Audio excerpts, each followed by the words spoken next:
mureka kantu nkavuge bonye ari ku kibuga c'indege numva baravuze ngo aranyura muri VIP.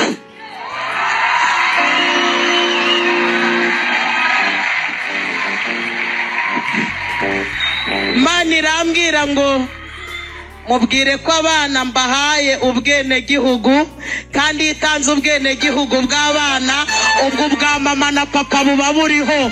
Mbonyerekwa mbona ngiye mu ijuru, mbona nari ndi kumwe na marayika, nari ndi kumwe na Yesu na Mose.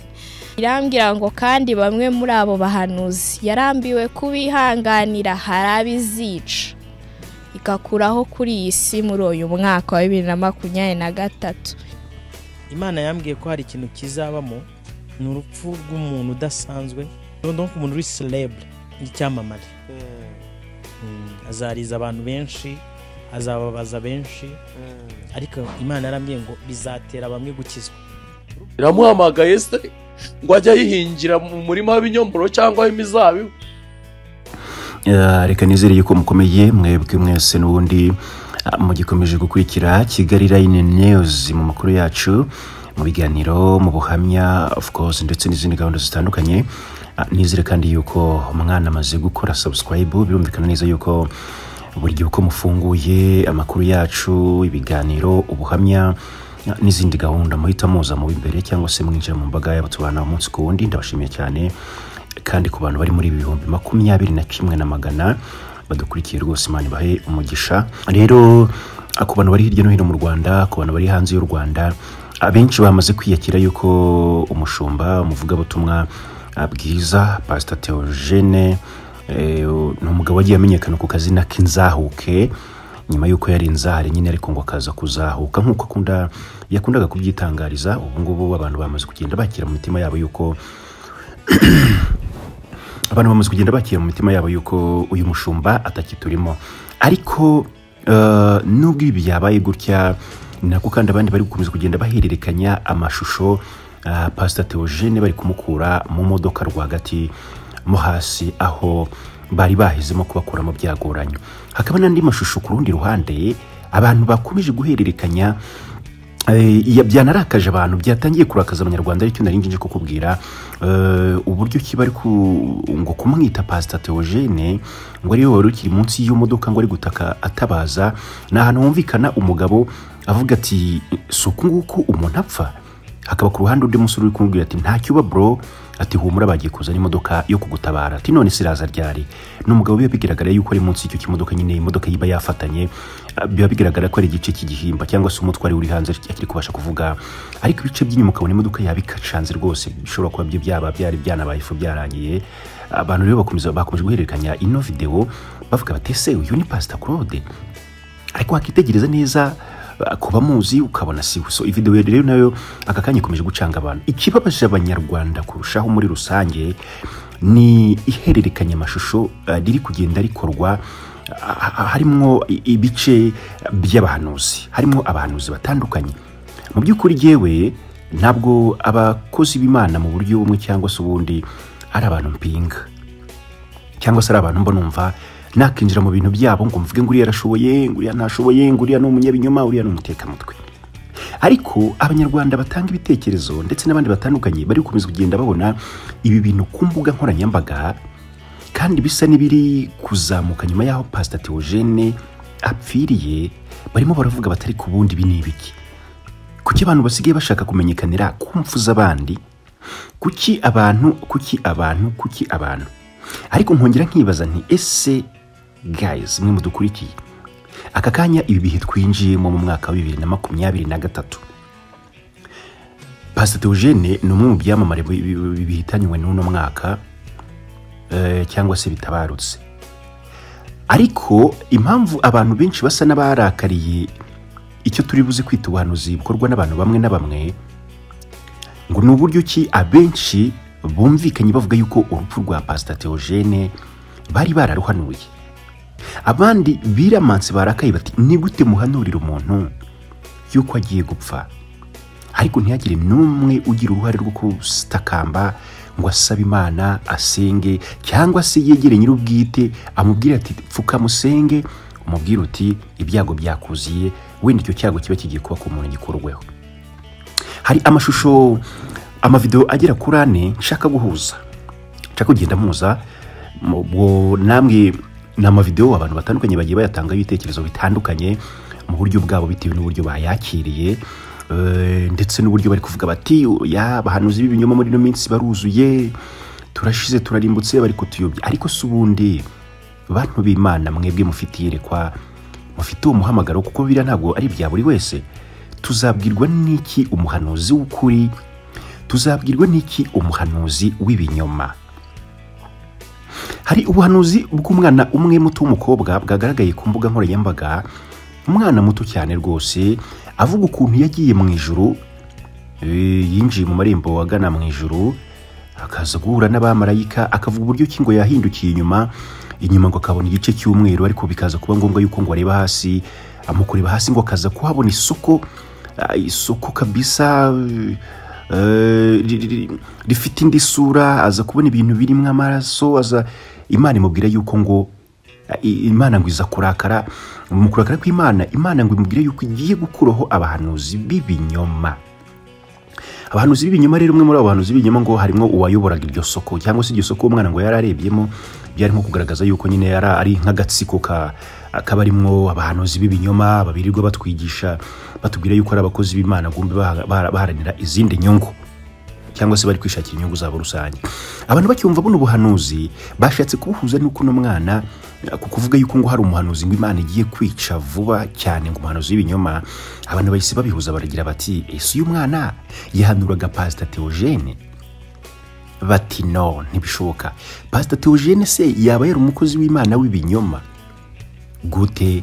Umugabo wagaragaraga hirya no hino ku mihanda ari kumwe n'imfubyi, ari kumwe n'amayiboba, bagaburira za brushete, abaha ibyo kurya, yoza imodoka n'ibindi bikorwa byinshi byuzuye mu guca bugufi. Bati kuko byashoboka? Ubwo byahise bizamura amarangamutima menshi n'abantu, ndetse baranarakara bavuga bati ubundi twamenye ibibiza bikitwa ubuhanuzi, turafata ibihe tureka ibihe. None se kuza ukaba watinyuka kuvuga ko Pastor THEOGENE yari umukozi w'Imana ariko ari nk'umuhanuzi w'ibinyoma n'ibikorwa, kandi baravuga ngo imirimo yanyu niyo imbuto, tureba imbuto mutwerera nizo zituma tubitabo, mushobora kwiyita ko muri bo cyangwa se muri nabo. Mu by'ukuri Pastor THEOGENE kuko yababaje abanyarwanda bangana gutya, n'imirimo yakoraga n'imbuto yereraga abamukurikiraga mu bihe bitandukanye. Ubwo buhanuzi bwa mbere bw'umwana rero muto rwose w'umukobwa, abantu bahise babwanjama nyine babufata muri icyo kigero. Ariko ku rundi ruhande mwitonde, umwana muto nk'uyu w'umukobwa ntabwo ari umuntu waza kuvuga ibintu nawe ahimbye, wenda nk'aba biyita abahanuzi ari bakuru bo bari kwishakira gucuruza n'indonke. Bato n'umwana ntazi n'inyungu y'abakurikiye, ati birashoboka ko ibyo umwana hanura byaba ari byo. Ntabwo yeza avuga izina, munyumve neza, mwuka byara mwe ntimuze guhuka ngo munyumve nabi. Ndi kugerageza kubahuriza ibitekerezo abantu bari kugenda batanga kuri video zatangiye gucicikana zikitwa ubuhanuzi bwakozwe mbere yuko Pastor THEOGENE yitaba Imana, nizakozwe mbere yuko yitaba Imana. Ariko kimara kwitaba Imana nyine twese tumara kwiyakira ko yatuvuyemo, nibwo zino video zatangiye gucicikana, zirahererekanywa, ziganirwaho, zitangwaho ibitekerezo mu buryo bumwe cyangwa ubundi. Uyu ni umwana wa mbere nari nkubwiye basa n'abashatse guhuza no kuba wenda yaravugaga yuko niba hari umuhanuzi w'ibinyoma Imana igiye kwica, igiye gukuraho, kuko umwana mu buhanuzi bwe n'ubuhamye burebure cyane nyine burimo ibintu byinshi bitandukanye. Hakaba indi video y'umusore, uza no kureba inbox yawe ushobora gusanga ino video nawe uyifite, urebe ucekinge neza ushobora gusanga bayikoherereje.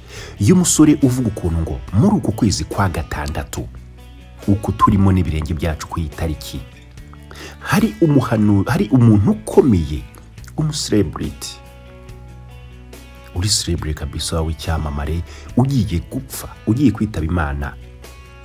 Bati kandi mu buhanuzi bw'uno musore ndi kukubwira kuri video bahererekanyije, bari ubuhamya burebure, ariko basa n'abamentioninga cyangwa se n'abafokasinga muri ubwo buryo nyine bahita babikurura bakabihuza n'ibiba byabaye.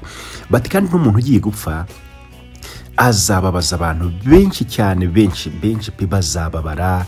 Ati bitewe nuko ati hari ukuntu umuntu baba bamukunda bamukurikira bamuba hafi, ariko bazababara kandi cyane, kandi ni icyamamare, kandi arapfa muri uko kwezi kwa gatandatu. Ikindi kandi azatuma abantu benshi bahinduka bihana, atariko urupfu rwe urwo rwose rurahari. Abantu bakibona ano mashusho uyu musore bahise bamuhererekanya. Nyuma haza guhita hagaragara indi video nyuma y'uko urupfu rwa THEOGENE ruba, nyuma hagaragara undi muntu uvuga ngo ni ngewe uriye musore wahanuye ibi ngibi, wahanuye uru rupfu rwa THEOGENE. Abantu rero umujinya wabo wahise uhagurukira hehe, bati wa muhanuzi w'ibinyoma we, kuki wamuhanuriye ubona yuko koko bihari ko urupfu rumutegereje cyangwa biri bugufi bimeze gutya na gutya, kubera icyo utigeze uhaguruka wenda ngo niba warabibonaga Imana yarabikwerekaga ngo ugire icyo ubikoraho, wenda ubwire nyirabyo asenge cyangwa agire ikindi kintu yakoraho. Ariko abemera iby'ubuhanuzi bakavuga bati buriya umuhanuzi ahanura ibyo ahanura akigendera, ati kuko hari n'igihe badafite imbaraga zo kuba yahagarika icyo kintu kindi cyaba kigiye kuba ku muntu. Ariko nanone twese twemera Imana, tukagaruka tukagira ati Imana igucyurira igihe ishakiye, ibona imirimo yagutumye ku isi akenshi irangiye. Ese wahanurira umuntu urupfu, ubundi bwo wakuraho urupfu umuntu yandikiwe ku Imana? Hari ngira ngo niyo nako nta nubwo ari ngira ngo reka niyo kubishidikanya. Imana niyo ivuga ati ntigira iti numa niba mu myaka 20 imirimo nagushinzemo nizaba irangiye biragucyura da, ibi ntitwabishidikanyaho. Ubwo rero abantu bahise bavuga ati uyu musore reka niba abantu bari gushakira amahiti ku bantu, ariko bakavuga ati faites attention, mwitonde uyu musore. Impamvu abantu banarakaye bahuje imyumvire igira iti ariko kuki mwumva yuko no musore yaba yaravugaga Pastor THEOGENE kandi nta naho yavuze izina rye, ati ubundi Pastor THEOGENE niwe waba wapfuye wenyine muri uno munsi, ati hari abandi benshi cyane bapfuye. Ubwo ndi kukubwira ibintu biri muri rubanda ku nsisiro, bandi batari ko nubwo abandi benshi bapfuye, witonde uyu niwe cyamamare kirimo, niwe wagiye abantu benshi tukababara ku buryo bwinshi, niwe wagiye abantu benshi hakaba hari n'uwahinduka kuri umuntu nka Pastor THEOGENE wakoreraga Imana kuriya apfa. Bati rero ubuhanuzi bw'uno musore bushobora kuba bufatitse, bushobora kuba bufatitse, ati mwitonde. Bakanongera bakavuga ko batari wenyine yahanuye, ngo yahanuye n'undi muntu ukomeye. Urumva ngo yahanuye abantu babiri, yahanuye yuko ngo hagomba kuboneka umwe umuselebrate n'undi muntu ariko nawe ngo ukomeye. Ubwo rero nyuma yuko avuze ati harimo n'undi muntu, nibwo abantu baje guhita bavuga bati mwitonde mutegereze ukwezi yavuze turebe ibikomeza gukurikiraho uko bisohora. Bati kuko biragoye biranakomeye kumenya ngo aka kanya ninde muhanuzi turi gukurikiza amaso, ninde muhanuzi turi buze kumva inkuru ziza kagiye kuba, ninde muhanuzi wo gutega amatwi aka kanya mw'isi ya none yuzuye ibiruhanya, mw'isi ya none yuzuye ibishuko, mw'isi ya none yuzuye akababaro, aho abantu bacika intege, abasengaga bamwe bagacika intege bakinjira mu moshyi. Nakubwiye ko ndaguriza video zigera kuri 4. Ubwo nawe uraza bitewe n'ukuntu agiye uzakira inbox yawe, uraza kubihuza ushishoze urebe. Video ya gatatu ni umubyeyi w'umuvugabutumwa wajyaga ahura na THEOGENE bahurira mu rusengero. Ni umubyeyi kuri aritari, hariya niko bahita, hariya nyine muri ADPR cyangwa se muri EPR babashobora kuba bahagaze bari kubwiriza. Ube arabanza agasuza Pastor THEOGENE mu giterane cyari cyabaye. Ariko mu bubwiriza bwe, mu kubwiriza kwe, ikintu avuga aza guhamagara THEOGENE ati mbonye Imana itanga visa ku bana b'uno mugabo. Bati kandi iyo visa yatanzwe ku bana, papa na mama w'abana iba yatanzwe kare. Ati mbonye THEOGENE ku kibuga cy'indege, ati kandi numvise bavuga yuko THEOGENE agiye guca muri VIP. THEOGENE ku kibuga cy'indege kandi agiye kunyuzwa muri VIP. Abantu bose amashyi bati kace. Iyo video niyo mubwiriza butumwa.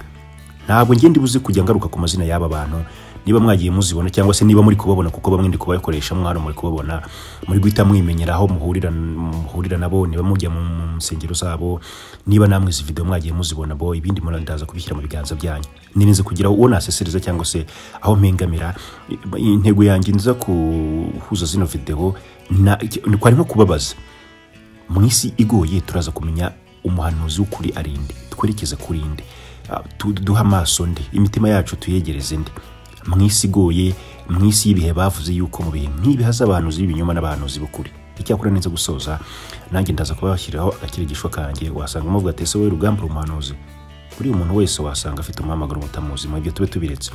Uyu mumama rero mu kuvuga yuko abonye Theogene agiye kujya ku kibuga cy'indege, agiye abanye baca yumvise ijwi rimubwire ko agiye guca muri VIP, yumvise ko abana babonye visa, abantu bahise babihuza bati gumbe cya kibuga cy'indege wa mama yavugaga ni iki Pastor Theogene apfuye avuye gufataho abantu. Oh God, sibyo? Muze gutekereza neza mwumve. Ikibuga cy'indege bavugaga cyangwa uriya mubwiriza butumwa yari yeretswe n'Imana, ese cyaba ari iki ngiki? Ese VIP uriya mubwiriza butumwa yavugaga Pastor Theogene agiye gucamo yaba ari iyi ngiyi yaragiye kunyuramo kuri iki kibuga yitahira mu ijoro? Abamarayika yavugaga yabonye bakira Theogene byaba ari ibingibi? Abantu bahita babihuza gutyo, basigara bacanzwe n'akantu kagira gati ese ko yavugaga ko abana babonye visa mo kabyaramwe umubyeyi yavuga ati abana iyo babonye visa n'ababyeyi baba bayifite, aba bana bo yaba ari amahoro cyangwa byaba bimeze gute? Ubwoba bwica abantu. Ati niba papa wabo yaba yatambutse ku kibuga cy'indege akaba ari uko nguko atashye, ati abana byaba bimeze bite? Iyo ni video ya gatatu nshaka ko tumuraza kugenda musesengura mureba kugira ngo twebwe nk'ikiremwa muntu tujye tumenya icyo tugomba gukora. Niba ugira wiyeze gusa ibanga nakwibirira byo urwagutikora tu mu kanya rwakurahira rwose kwiyeza byo ugomba kwiyeza. Urupfu warutinya urapfa, utarutinya urapfa, wakubaha Imana urapfa, utayubaha urapfa.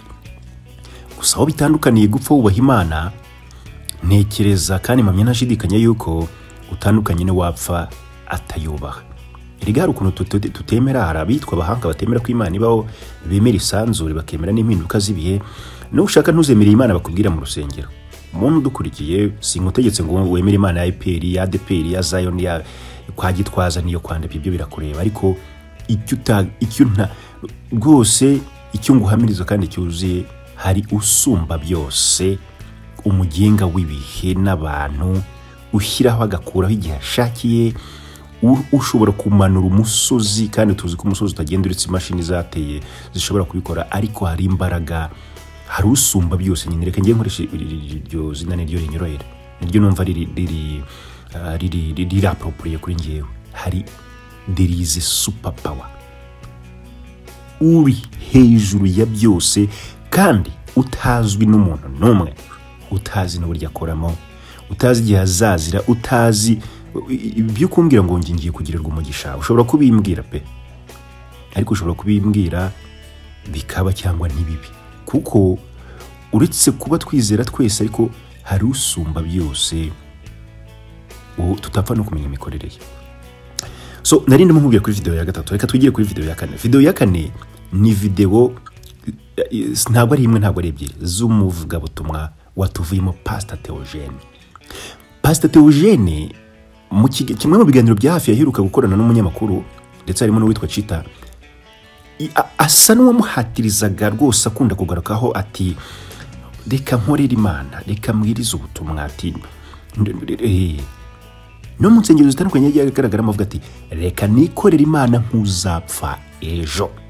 Abantu batese uyu mugabo yabyiyumvagamo batoya, ati riya n'imvugo ikunda gukoreshwa, hari n'abandi bayikoresheje ati korera Imana nk'uzapfa ejo, bakiriho ati mwitonde gukoresha amarangamutima yanyu ngo muhuze ibidahuzwa, bati mwitonde rwose. Ariko mu by'ukuri iyo video Pastor Theogene ari kuvuga ati hoya impamvu abantu bose n'ababihujeho nuko umunyamakuru yumvikana ariko mbaza ati ese kuri gusezera biti byawe kuko kwaho twahere tuvugane ijambo uri kugunda kugarukaho ari ugusezera, ati yasigaho winyoshya, ati ndabizi, ati ntawe udafurufuru utikora buri wese. Atari ko ibintu byose rwose byo kuganira tumeze nkaho uri gusezera byo byihanganire cyangwa birekewe bitsimbararaho cyane. Ariko ubwo abantu babihuje basa nabumva ko koko Pastor Theogene ashobora kuba yari yamaze kwiyumvamo ko ibihe bye bya nyuma yabigezemo cyangwa se yabari gusezera.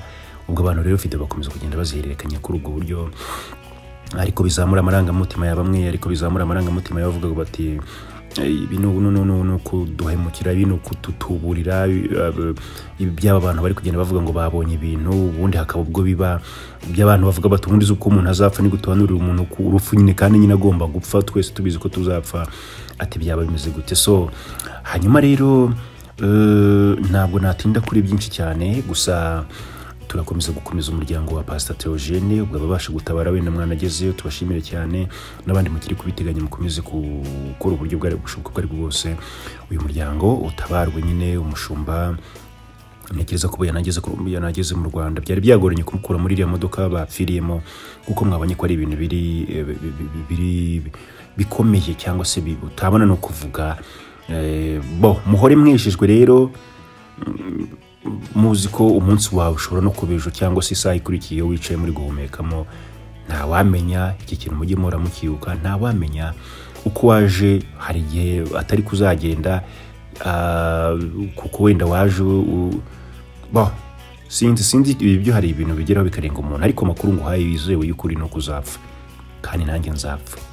Ushobora kuzagutanga cyangwa ushobora kuzananga, kimwe nuko dushobora kuzagendera rimwe bitewe n'inzira tuzacamo. Aya makuru nayo kuri tubeho rero tuvuga ati Mana duhinema yo kwezwa, duhinema yo kugira iherezo ryiza, duhinema yo kugirira imirimo tuzibukirwaho. Erega kubaho si ikibazo, kubaho nta nubwo ari ibintu birenze buriya. Uje kuba nubaho mu gitondo ukabyuka ukengura amayoga yawe, ukirongorera abagore bawe, ukambura abantu, ukica abantu, na cyane ko nkuriya mwana wumvikanye ubuhanuzi bwa mbere yavugaga yuko hari abantu yabonye ngo bakijijwe no kwica abantu cyangwa no kwica, nyine igikorwa cyo kwica. Ibyo byose ushobora kubikora uriho pe, ariko se mu byo ufite ikintu umuntu yakwibukira mu gihe tuzaba turi gukaraba twavuye kukushyingura, uragifite ku buryo uzajya bavuga ati runaka disi, cyangwa tuzakoma amashyi tuvuga ati Imana irakudukijije.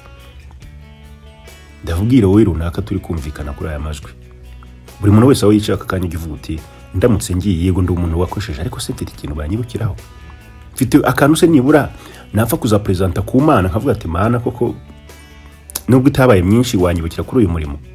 Ubu ni umukoro nihaye, nawe ni umukoro nguhaye, kubayeho kose ugira ikintu cyatuma runaka tukwibuka kandi tukakwibuka neza. Ukubayeho kose kirageza ugira ikintu ushobora kujyana ku Mana ukavuga ati Mana si byinshi ariko mfite nibura icyo naza nitwaje mu maso yawe, numva cyama iherezo ryiza. Mukomeze rero kutubana natwe, mukomeze gufata mugongo basigaye, kandi mukomeze kudukorera subscribe kuri Kigali News kugira ngo dukomeze kwaguka no gukomeza kugenda tubana kuri iyi si dutuye kandi duharanira gukora imirimo tuzibukirwaho. Blessings of a blessing. Ciao ciao.